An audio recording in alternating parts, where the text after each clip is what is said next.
Pelear contra el oscurantismo de la época medieval significaba muchas veces también pelear contra la religión.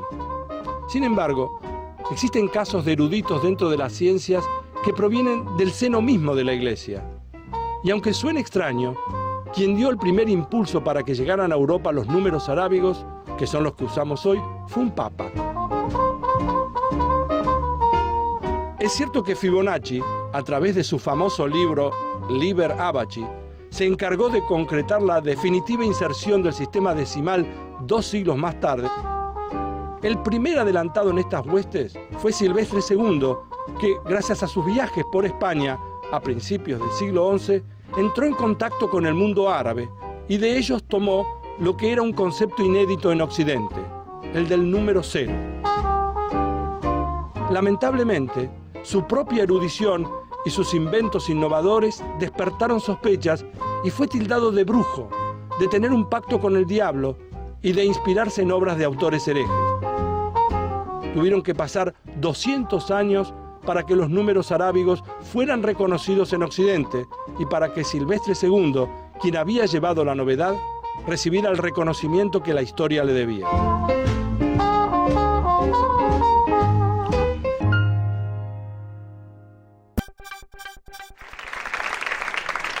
Bienvenidos.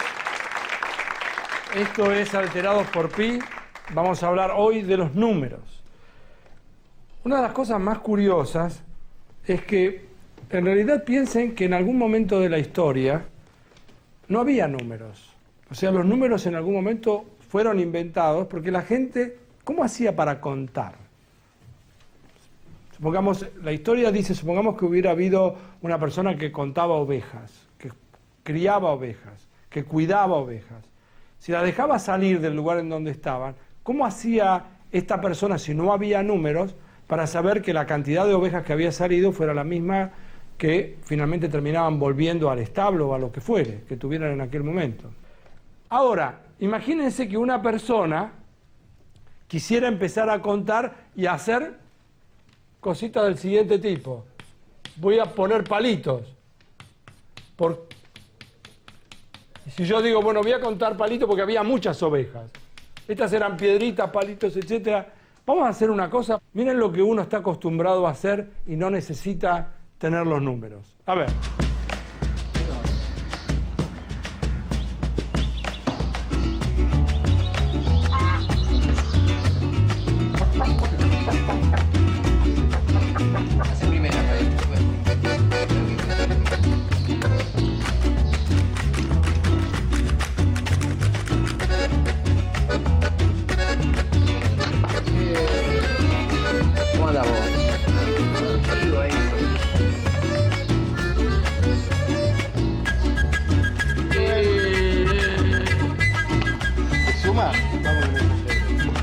Truco.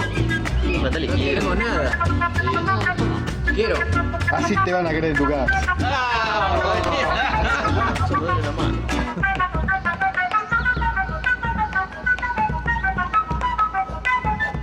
En definitiva, esto que estaba siendo un partido de truco, cuando uno juega las cartas, uno muchas veces no anota con números el puntaje. Lo que hace es que anota con palitos. Y en realidad, más que 2 palitos, ¿por qué hace esto?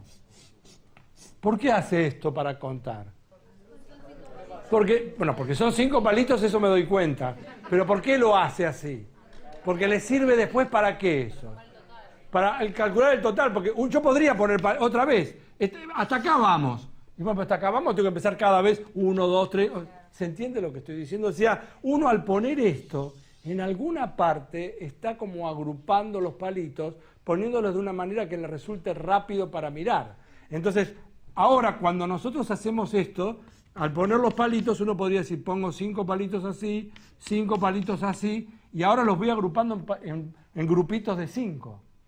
Y en realidad, uno, ¿qué es lo que hace finalmente? En lugar de ponerlos en grupitos de 5, si tuviera 23, por ejemplo, ¿cómo pone uno, cómo los agrupa uno que ya sabe? Porque ahora los números están inventados. Entonces ahora a uno le resulta natural. ¿Qué es lo que hace para darse cuenta de que acá hay 23? Uno los hubiera podido poner así, pero al mismo tiempo uno los va agrupando en grupitos de 10. ¿Está bien? Entonces, acá tengo un grupo de 10, dos grupos de 10 y después me sobran 3. ¿Estamos de acuerdo? Pero el hecho que los romanos inventaron lo que ustedes estudiaron igual que yo en el colegio, los números romanos que empiezan con el 1000, después está el 500, después está el 100, 50, después está el 10, el 5 y el 1. Ahora, curiosamente, miren lo que pasa con los números romanos. Los números romanos no tienen 0. Y si yo les dijera, vamos a hacer una cuenta, vamos a sumar 1511 más 305.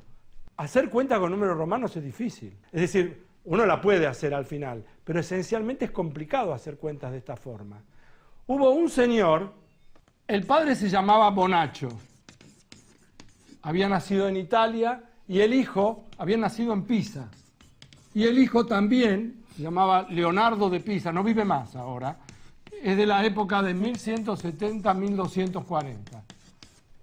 Esta es la época más o menos en que vivió Leonardo de Pisa. Se lo conocía con el nombre de Fibonacci, porque era casi como un apócope, una contracción de hijo de Bonaccio, o sea, filio, que sería en italiano escribir hijo, hijo de Bonaccio. Lo que pasa es que como el padre era un representante de aduana, trabajaba en la aduana, le quería dar una educación al hijo. Y al hijo lo mandaba para que se informara y se ilustrara con los árabes, más precisamente con los moros. Y los moros fueron los que introdujeron al chico con lo que es la numeración arábiga, los números que conocemos nosotros, y arábigo de árabe. Y ahí apareció el 1, el 2, el 3, el 4, etc. O sea, aparecieron los números que usamos hoy, los números naturales. Fibonacci se dio cuenta de que esto era una numeración mucho mejor, con lo cual inclusive se podía hacer cuentas. Pero hasta que Europa logró recibir estos números, pasaron casi 300 años. Y eso pasaba porque los mercaderes que trabajaban en aquella época no querían adoptar esto, porque con esto la gente podía seguir mejor las cuentas.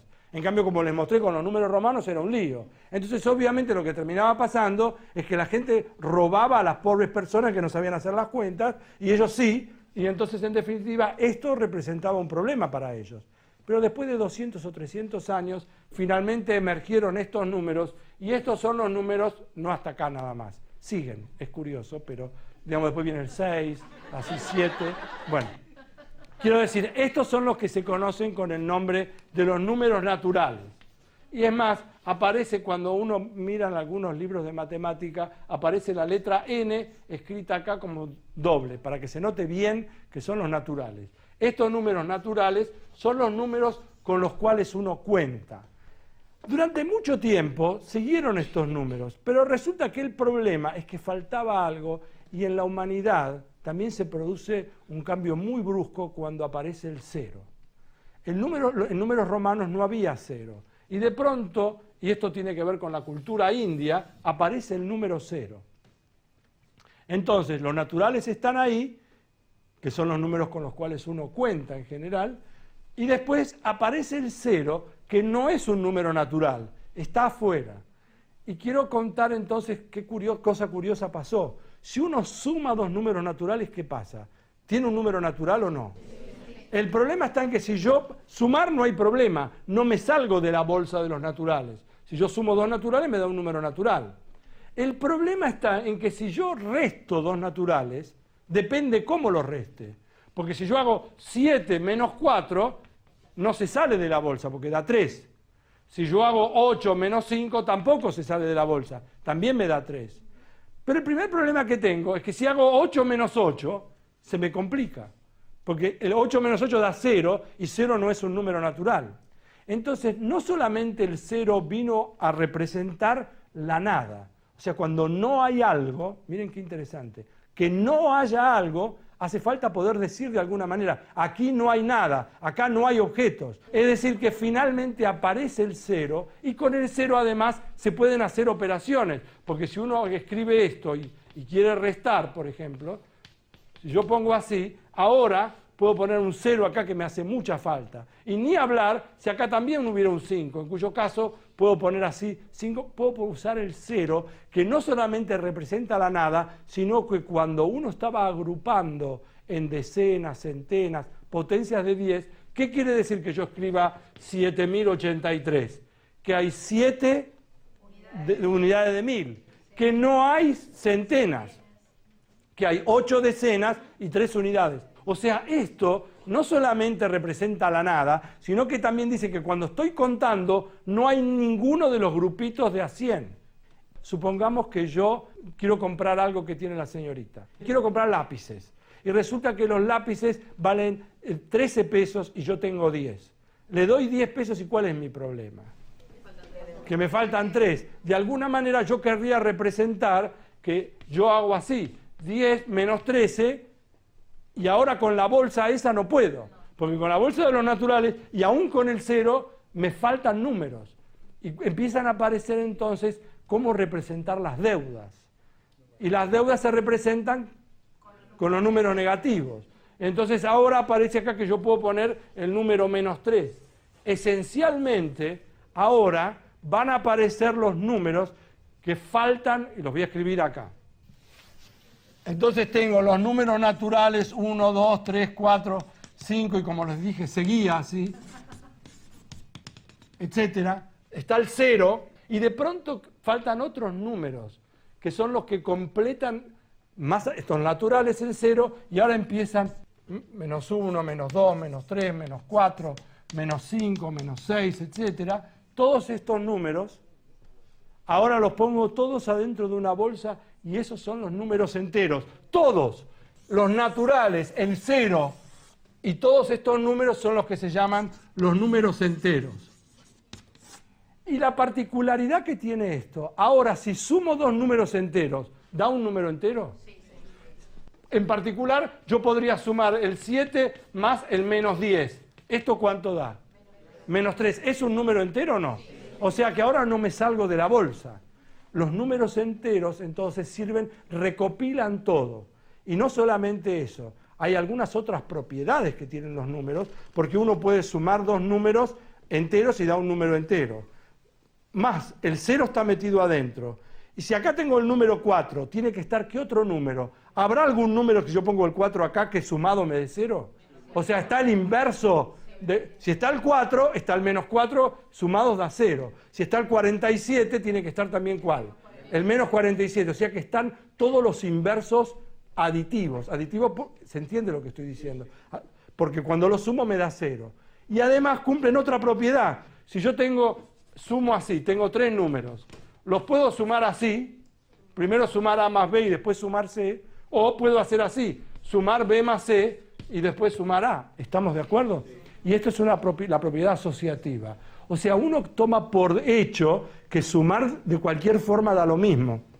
Y está bien, porque da lo mismo, pero porque cumplen con una propiedad que es la propiedad asociativa.